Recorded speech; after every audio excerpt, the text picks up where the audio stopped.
అంతర్గత కర్ణాటక నుంచి Gulf of Mannar వరకు ఒక ద్రోణి కొనసాగుతుంది. దీంతో పాటుగా సముద్రం మీద నుంచి వచ్చిన సవ్య దిశలో వీస్తున్న గాలుల వల్ల రాష్ట్రంలో రాబోయే 4 రోజులు కూడా చెదురుముదురుగా ఉరుములతో కూడిన మెరుపులతో కూడిన చిన్న చిన్న వర్షాలు ఉండే అవకాశం ఉంది. ముఖ్యంగా మొదటి రోజైన ఈరోజు ఉత్తర దక్షిణ కోస్తా జిల్లాల్లో 1-2 చోట్ల తేలికపాటి జల్లులు ఉరుములు కొనసాగే అవకాశం ఉంది.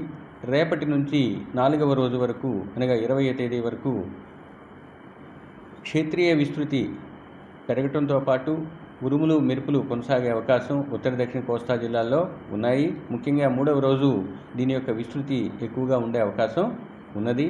అయితే ఇవి సంవహన వర్షపాతాలు, అంటే వేడి భూ ఉపరితలం వేడెక్కిన తర్వాత సముద్ర ఉపరితలం నుంచి వీస్తున్న గాలుల వల్ల ఈ రెండు సంగమం వలన వర్షపాతం పడే అవకాశం ఉంది. ఇవి తక్కువ కాలం మాత్రమే కొనసాగే అవకాశం ఉంది. అంటే రోజులో 1 గంట 2 గంటలు మాత్రం వర్షాలు పడే అవకాశం ఉంది.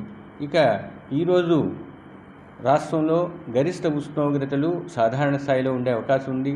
తదుపరి 2 రోజులు కూడా గరిష్ట ఉష్ణోగ్రతలు 2వ రోజు నుంచి 4వ రోజు వరకు గరిష్ట ఉష్ణోగ్రతలు 2 నుంచి 4 డిగ్రీలు తగ్గే అవకాశం ఉన్నది.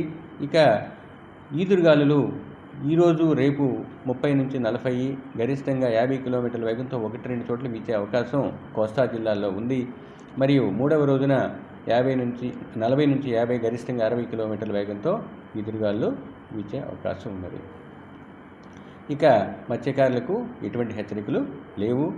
సంవహన వర్షపాతాలు ఉరుములు మెరుపులతో కూడిన వర్షాలతో అంటే థండర్స్టార్మ్ లేదా ఉరుములతో ఉన్న వాతావరణానికి తీసుకోవాల్సిన జాగ్రత్తలు తీసుకోవాల్సిందిగా తెలియజేయడం జరిగింది. ముఖ్యంగా లూజ్ స్ట్రక్చర్స్ టాలెస్ట్ స్ట్రక్చర్స్ దగ్గర నిలబడకుండా జనాలు తమను తాము కాపాడుకోవాల్సిందిగా తెలియజేయడం జరిగింది.